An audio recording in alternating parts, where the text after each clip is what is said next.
Okay, this is my review of Sumotherhood without my little hood. Because believe it or not, that was Scorcho wearing that.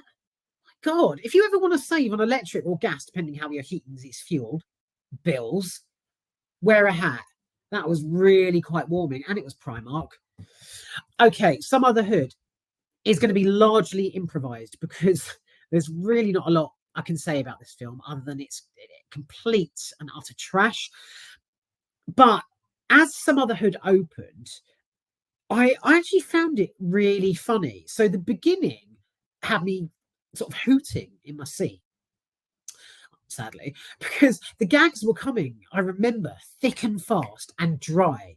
The two the two leading actors in it are so, I mean, Adam Deacon is just, his comedic timing is sublime.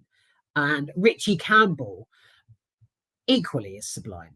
They're both they've got the gift of the gab, and how, like the way their style, their acting, how they deliver the dialogue and stuff. It's actually really quite funny. I love it when a comedy duo deliver the laughs organically. So it's not in a forced way where both actors, and this happens a lot in Hollywood and British wood, where the actors are completely aware of how hilarious they are as people, and they sort of really play up to it. There's nothing worse than that. And yeah, I've seen a lot of things where that's the case, but it wasn't the case here. And the one-liners were decent. This sadly dries up not even halfway through. So for the first half an hour, you're fine. You've got like Ed Sheeran. Oh my God, Ed Sheeran. I'll get onto that. You've got Ed Sheeran, Jeremy Corbyn. I mean, there's a whole. It's a real random cast. Jamie Winston, and some others. There's basically what I find actually. So my problem with this film was it's billed as a story about something, but it seems to be billed like it's star-studded, and like all these actors are going to be like sort of decent, sort of steadfast characters throughout, but they're not at all. They are just cameos. So you've got Jennifer Saunders, Tamsin Outhwaite, and Denise Van Outen. They're all listed as part of the cast, but then they're never in the. They're literally not in the film. They get less than 4 words each. It's really bizarre. I don't know why they palmed it off as that, but still. Right. So the beginning wasn't bad, and I was, like I say, I was hooting in my seat because some of the shit that they were coming out with was just it was just ridiculous, basically. And yeah, I think, I mean, sorry, I need to touch on Ed Sheeran. Oh my God. Oh my God. I've not seen anything like it from a singer. I mean, most singers and pop stars, vocalists, people like bands have been to drama school, sort of studied the theatrics and arts.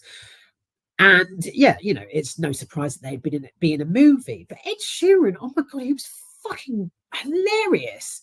He walks up to the car that the two guys, Rico and Kane, he walks up to the car that they're saying, and he's like, I don't know, he's on drugs or something. He's like, fucking, guys, you said you give me weed. Where's me fucking weed? Like that. And he's like, I've never seen anything like it, obviously, from Ed Sheeran, but I never knew, I didn't see it coming. It was so fucking brilliantly done. He's like, fucking hell, that's my car. I got 4,000 fucking tickets to pay off, you fucking losers. He's the best part, basically, of Sumotherhood.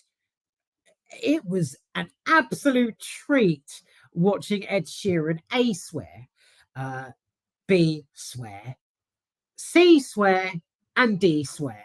It was just foul mouth fucking hilarity. I loved it.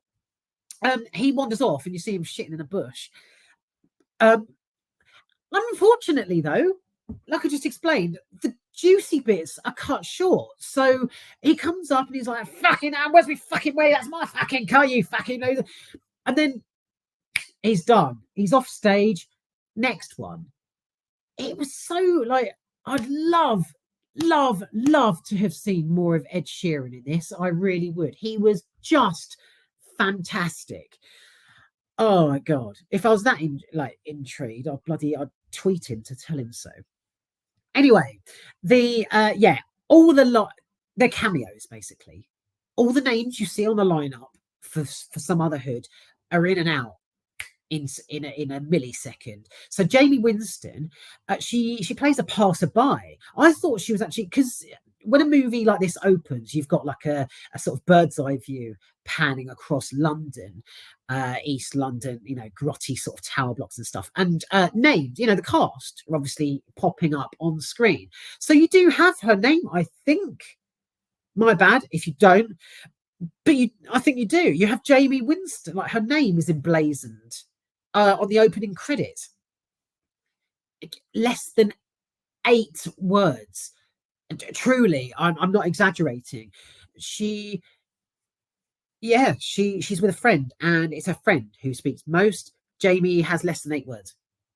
Jennifer Saunders turns up right at the end, and she's a copper basically with no input. She has more lines probably than the other cameos, but otherwise there's nothing there. It's really sad because I like Jennifer Saunders. Peter Serafinowicz is introduced as like an intimidating drug lord. Now, a drug lord you'd think would be it'd be epic, basically. A proper sort of, a pillar character of the film. Barely gets any scenes. You see him in the back of a taxi or his chauffeur-driven car, talking about drugs, funnily enough. But in fact, by the time he's showing any sort of menace, he's out. Bringing Tamsin Outhwaite and Denise Van Outen, which, I mean, they're random, like sort of they work in they're random characters who come in. They work in a hospital, but they just sort of like I say, they say something and then they're gone. I was hit though with the sudden realization, although again cameos, how much Tamsin and Denise, like how similar they are. I don't know if any of you think that, but Tamsin Outhwaite and Denise Van Outen, they're like separated at birth sisters. They're like, and they both have weird surnames. So they're just, I'm not trying to say, I can't explain it. They're just very similar. Like, it's just, I don't know, it's weird. But not weird if they are related, obviously. Jeremy Corbyn is plain weird. He turns up in the middle of the bank robbery scene. But on similarly to Ed Sheeran, he was on that level for me, entertainment-wise. So Ed Sheeran and Jeremy Corbyn, they're just, when you're sat sort of like you're just sort of staring as if what the fuck? Like, what is it?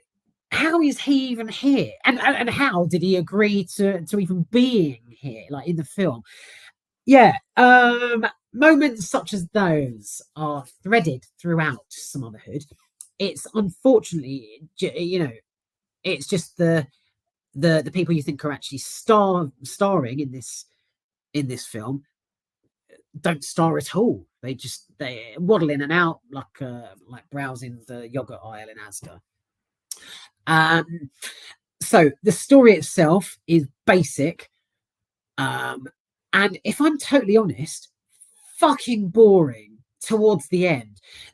So the beginning, it was really disappointing actually, because the beginning opens with the non-stop gags and this sort of like just dirty rude boy humor. I loved it. It was really, it incorporated everything I like about like dark comedies. Just like the realization, like that one of them's a complete weirdo, and the other one's trying to be like all cool about it and stuff.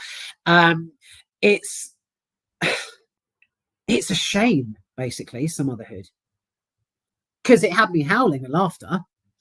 But then it just became like increasingly, just increasingly empty. There's nothing there. The scene, God, the showdown scene between the drug gang and the two protagonists was just, it was just shocking, especially when one of the protagonists' love interest, who I've never seen before and probably won't see again after a film like this, like it's just really, it's just lacking in humor and well, in point.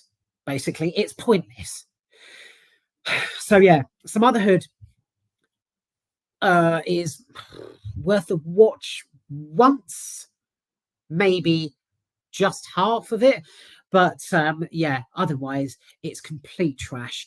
And I was very, very sorely disappointed by the lack of Jennifer Saunders and Ed. Jeremy, not so much. Doesn't matter. But yeah, I've got nothing more to say about this. Very funny, very funny introduction. But why were they just cameos?